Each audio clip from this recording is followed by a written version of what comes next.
You're absolutely right అండి. చాలామంది వాళ్ళ వర్కే చేస్తున్నాము, మేము చాలా కష్టపడిపోతున్నాము, మళ్ళీ ఎక్సర్సైజ్ అవసరం లేదు అని. అంటే వాళ్ళు పార్షియల్లీ కరెక్ట్. అంటే ఏంటంటే మనము ఏం పని చేయకుండా ఒక చోట కూర్చొని ఉన్న వాళ్ళకి మన పని మనం చేయడం అనేది కూడా ఒక రకమైన ఎక్సర్సైజ్. బట్ మనం గుర్తుపెట్టుకోవాల్సింది ఏంటంటే మనం రొటీన్ వర్క్లో కొంత అంటే మన బాడీలో అన్ని పార్ట్స్ కాకుండా కొన్ని పార్ట్స్ రొటీన్గా వాడుతుంటాం. సే ఫర్ ఎగ్జాంపుల్ కొందరు డెస్క్ జాబ్ ఉండొచ్చు, సో అలాంటప్పుడు వాళ్ళ హ్యాండ్స్ యూజ్ చేస్తుండొచ్చు, బ్రెయిన్ యూజ్ చేస్తుండొచ్చు, కానీ కాళ్ళు అవి కదలకుండా ఉంటాయి. అలా కాకుండా కొందరు టీచింగ్ ప్రొఫెషన్ అలాగుంటారు, సో వాళ్ళు ఎక్కువసేపు నిలబడి ఉంటారు.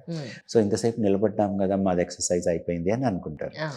ఎక్సర్సైజ్లో ఇంపార్టెంట్ ఏమంటే అండి, మన బాడీలో అన్ని పార్ట్స్కి స్టిమ్యులస్ ఇవ్వడం, ఇంక్లూడింగ్ ఆ బ్లడ్ సర్క్యులేషన్ ఇంప్రూవ్ అవ్వడము, హార్ట్ కెపాసిటీ పెంచడము, ఇలాగా జరుగుతుంటుంది. సో దీంట్లో one of the best exercise అంటే వాకింగ్, రన్నింగ్, తర్వాత స్విమ్మింగ్, ఇలాంటి ఎక్సర్సైజెస్ మన బాడీలో అన్ని బ్లడ్ ఫ్లోని కూడా మంచిగా ఇంప్రూవ్ చేస్తుంది. అండ్ మన బాడీలో హార్మోన్ రెగ్యులేషన్, మజిల్ పవర్, వీటన్నిటి మీద కూడా హెల్ప్ చేస్తుంటుంది. ఎక్కువ నుంచుంటేనే వారికోజ్ వెయిన్స్ వస్తాయి అని అంటారు, ఎంతవరకు నిజం? దాన్ని డిఫరెంట్గా చెప్పాలంటే అండి, ఎక్కువసేపు నిలబడినందువల్ల వారికోజ్ వెయిన్స్ రావు. వారికోజ్ వెయిన్స్ ఎందుకు వస్తాయి అనేది దాదాపు ఎవరు కనుక్కోలేదు. సో అందువల్ల ఏంటంటే నిలబడినందువల్లే వస్తుంది అంటే చెప్పలేం. పెద్ద స్టడీస్లో ఏం తెలియదంటే డెస్క్ జాబ్లో కూర్చున్న వాళ్ళకి అంతే రిస్క్ ఉంటుంది, నిలబడిన వాళ్ళకి ఉంటుంది.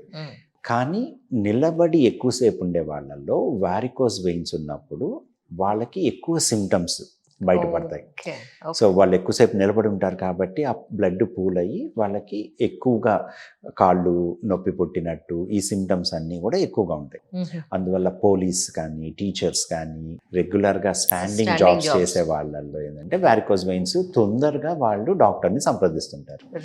అలా కాకుండా సిట్టింగ్ జాబ్స్లో ఉండే వాళ్ళకి అంత ఎక్కువ సిమ్టమ్స్ ఉండకపోవచ్చు కాబట్టి కొంచెం డిలేగా ప్రజెంట్ అవుతుంది. కానీ నేను ఇప్పుడు రీసెంట్గా నేను ఒక 30-35 ఇయర్స్ దాటిన మెన్ ఆర్ విమెన్లో లింఫ్నోయిడ్స్ అనేవి స్వెల్లింగ్ ఉన్నాయండి అనేది నేను వింటూ ఉన్నాను. సో ఎందుకు ఉంటుంది అలాగా? దానికి ఏదైనా పర్మనెంట్ సొల్యూషన్ ఉందా రాకుండా? లింఫ్ నోడ్స్ అనేది చాలా వేరియస్ కాజెస్ వల్ల పెద్దవవుతుంది. కామన్గా అనేది ఇన్ఫెక్షన్ ఉండొచ్చు, లేదా ఇంకేదన్నా కంటే క్యాన్సర్ దగ్గర నుంచి ఇన్ఫెక్షన్ దాకా ఏదైనా కండిషన్ అవ్వచ్చు. And generally again this is out of my speciality, so అందువల్ల నేను ఎక్కువగా దీని గురించి మాట్లాడలేను. బట్ లింఫ్ నోడ్ స్వెల్లింగ్ అనేది జనరల్గా గజ్జల్లో ఉండడం అనేది కాలుకి సో గజ్జల్లో ఉన్నది చాలా వరకు మన కాలుకి చిన్న గాయమైన ఏదైనా అవుతుంది. అలా కాకుండా నెక్లో కానీ యాక్సిల్లా కానీ అయితే కనుక కంపల్సరీగా డాక్టర్ని సంప్రదించడం బెటర్. ఎందుకంటే అది లోపల ఉన్న డిసీజ్ని మనకు తెలియజేస్తుంది. కానీ జనరల్గా ఈ యాంపిటేషన్ చేయకుండా ట్రీట్మెంట్ అంటే మీరు ఏం ప్లాన్ చేస్తారు? సో ఈ యాంపిటేషన్ అనేది జనరల్గా డయాబెటిక్ ఉన్న వాళ్ళల్లో జరుగుతూ ఉంటుంది ఎక్కువ శాతము.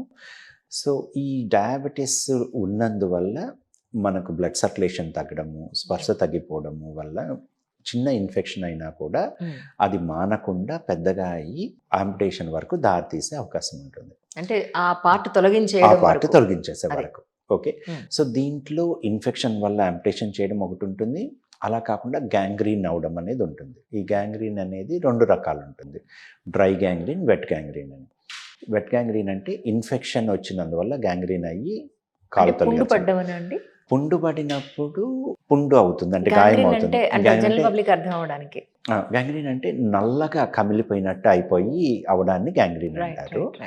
రెండోది డ్రై గ్యాంగ్రీన్ అంటే ఏంటంటే ఇన్ఫెక్షన్ లేకుండా జస్ట్ రక్త ప్రసరణ ఆ కాలుకి సరిపోనందువల్ల అంతవరకు నల్లగా అయిపోయి గట్టిగా అయిపోయి అంటే చనిపోతుంది ఆ పార్ట్.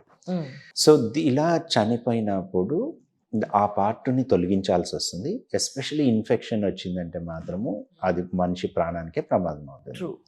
ఇలాగా జరిగినప్పుడు ఎర్లీ స్టేజ్లోనే మనము సరైన డాక్టర్ని సంప్రదిస్తే, అంటే say for example vascular specialist అలాంటి వాళ్ళని సంప్రదించినప్పుడు వాళ్ళకి రక్త ప్రసరణ ఎలా ఉంది, ఆ రక్త ప్రసరణ తక్కువగా ఉంటే దాన్ని ఇంప్రూవ్ చేసి ఆ పర్టికులర్ బాడీకి రక్త ప్రసరణ పెంచినందువల్ల మనం తీసుకునే ఆహారం కానీ మెడిసిన్స్ కానీ ఆ అవయవాలకు రీచ్ అయ్యి ఆ ఇన్ఫెక్షన్ని ఫైట్ చేసే శక్తిని పెంచుతుంది అనమాట. Right right. సో ఇలా మనము మేజర్ యాంపిటేషన్ జరగకుండా అవాయిడ్ చేయగలుగుతాం.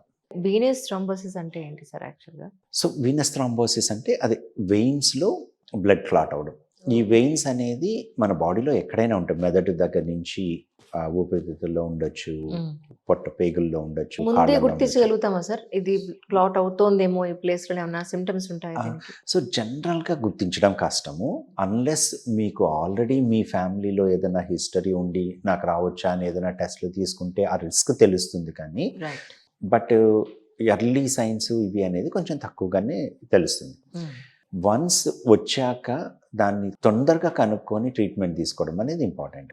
దీనిలో ముఖ్యంగా కాళ్ళల్లో డీవీటీ అనేది చాలా ఎక్కువగా వస్తుంది. దీన్ని డీప్ వెయిన్ థ్రాంబోసిస్ లెగ్స్ అంటాం అనమాట. రైట్.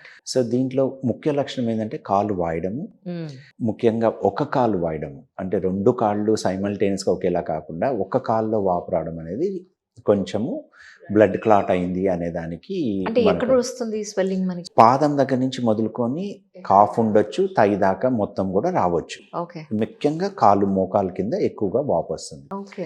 ఇలా బ్లడ్ క్లాట్ అయినప్పుడు కొంచెం నొప్పి అనేది ఉంటుంది, ఎర్రగా కూడా కందినట్టు అయ్యే అవకాశం ఉంటుంది.